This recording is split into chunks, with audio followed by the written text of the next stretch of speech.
आइए जानते हैं देश विदेश और खेल के बारे में सभी बड़ी खबरें और आप इस चैनल को कृपया सब्सक्राइब कर दें। दिल्ली में प्रदूषण स्तर गंभीर, ग्रैप 3 लागू। दिल्ली एनसीआर में प्रदूषण का स्तर एक बार फिर गंभीर श्रेणी में पहुंच गया है। AQI 430 के पार होने के बाद सरकार ने ग्रैप 3 लागू कर दिया है। निर्माण कार्यों पर रोक, डीजल वाहनों पर सीमाएं और स्कूलों में खेल गतिविधियां रोक दी गई है। हवा में धूल और औद्योगिक उत्सर्जन को मुख्य कारण बताया जा रहा है। यदि स्थिति नहीं सुधरी तो ग्रैप 4 लागू हो सकता है।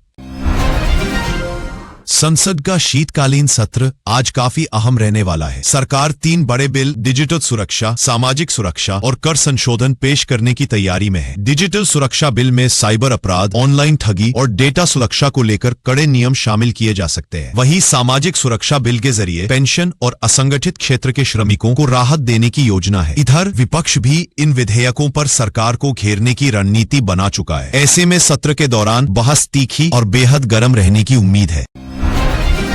मुंबई लोकल सेवा आंशिक रूप से प्रभावित। तकनीकी खराबी की वजह से आज सुबह मुंबई सेंट्रल लाइन की लोकल ट्रेन सेवाएं धीमी हो गई। यात्रियों को प्लेटफॉर्म पर भीड़ और लंबा इंतजार करना पड़ा। रेलवे अधिकारियों ने बताया कि सिग्नल सिस्टम में आई दिक्कत को ठीक किया जा रहा है। कुछ ट्रेनों को डाइवर्ट भी किया गया है। दोपहर तक सेवाएं सामान्य होने की उम्मीद है। उत्तर भारत में कड़ाके की ठंड, IMD का रेड अलर्ट। उत्तर भारत में शीतलहर ने रिकॉर्ड तोड़ दी है। दिल्ली, पंजाब, यूपी और हरियाणा में तापमान 3 से 5 डिग्री तक गिर गया है। घने कोहरे के कारण हाईवे पर दृश्यता 50 मीटर तक पहुंच रही है, जिससे रोडवेज, रेलवे और उड़ानों पर असर पड़ रहा है। कई राज्यों ने स्कूलों के समय बदलने के आदेश जारी कर दिए हैं। बेघरों को राहत देने के लिए विशेष शेल्टर होम खोले गए हैं। ठंड अगले 2 दिनों में और बढ़ने की संभावना है। भारत और चीन के बीच सीमा तनाव को कम करने के लिए आज LAC पर कोर कमांडर स्तर की एक बेहद महत्वपूर्ण बैठक होने जा रही है। इस बातचीत का मुख्य उद्देश्य है तैनाती में कमी, गश्ती अधिकारों की बहाली और विवादित इलाकों में सैन्य गतिविधियों पर सख्त नियंत्रण। भारत की कोशिश है कि अप्रैल 2020 वाली स्थिति फिर से बहाल हो, जबकि चीन कुछ क्षेत्रों में अपने दावों को मजबूत बनाए रखना चाहता है। यह बैठक दोनों देशों के द्विपक्षीय संबंधों पर बड़ा और निर्णायक असर डाल सकती है।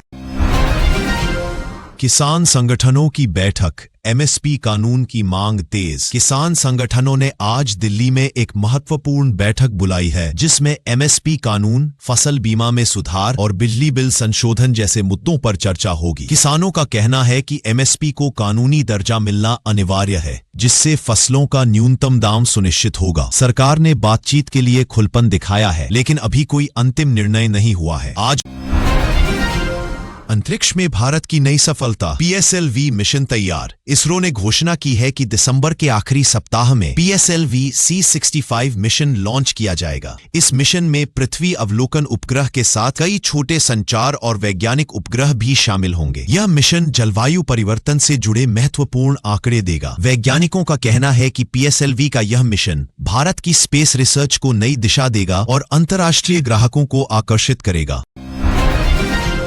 सड़क हादसा, हरियाणा में बस ट्रक की भिड़ंत। हरियाणा के हिसार जिले में सुबह एक निजी बस और ट्रक की आमने सामने की टक्कर में 12 लोग घायल हुए। घटना अत्यधिक कोहरे के कारण कम दृश्यता के चलते हुई। स्थानीय पुलिस और एम्बुलेंस टीम मौके पर पहुंची और घायलों को इलाज के लिए अस्पताल भेजा गया। कुछ यात्रियों की हालत गंभीर बताई जा रही है। प्रशासन ने लोगों से सुबह कोहरे में धीरे वाहन चलाने की अपील की है।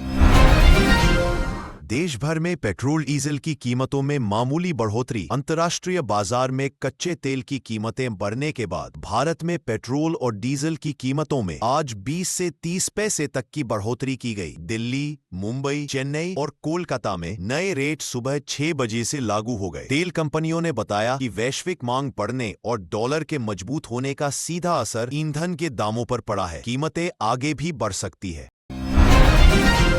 भारत में 5G सब्सक्रिप्शन 40 करोड़ को पार। ट्राई की नवीनतम रिपोर्ट के अनुसार भारत में 5G उपयोगकर्ताओं की संख्या 40 करोड़ पार कर गई है। जियो और एयरटेल दोनों कंपनियां ग्रामीण क्षेत्रों में तेजी से कवरेज बढ़ा रही हैं। विशेषज्ञों का कहना है कि 5G की बढ़ती स्पीड और कम कीमतें उपयोगकर्ताओं को आकर्षित कर रही हैं। 2026 तक भारत दुनिया का दूसरा सबसे बड़ा 5G बाजार बन सकता है। सरकार भी डिजिटल सेवाओं को बढ़ावा देने के लिए नई नीतियां तैयार कर रही है।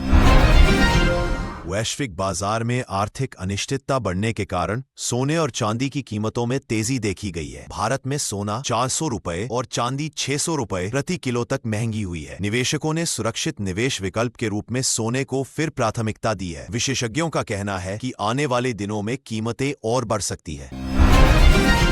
शिक्षा मंत्रालय ने स्कूलों के लिए नई आईटी नीति जारी की। शिक्षा मंत्रालय ने स्कूलों में डिजिटल लर्निंग को बढ़ावा देने के लिए नई आईटी नीति जारी की है। हर स्कूल में smart class, high speed internet और कंप्यूटर लैब अनिवार्य किए जाएंगे। इसके साथ ही छात्रों की डिजिटल सुरक्षा पर भी खास ध्यान दिया गया है। नीति में एआई आधारित लर्निंग और ऑनलाइन परीक्षा प्रबंधन सिस्टम को भी शामिल किया गया है। इसे देश भर में चरणबद्ध तरीके से लागू किया जाएगा। देश भर में बिजली मांग रिकॉर्ड स्तर पर पहुंच। ठंड बढ़ने के साथ ही बिजली की मांग देश भर में रिकॉर्ड स्तर पर पहुंच गई है। बिजली मंत्रालय ने बताया कि हीटिंग डिवाइसेस के ज्यादा इस्तेमाल के कारण ग्रिड पर दबाव बढ़ा है। कई राज्यों को अतिरिक्त बिजली आवंटित की जा रही है। हालांकि मंत्रालय ने भरोसा दिलाया है कि बिजली सप्लाई सामान्य रहेगी।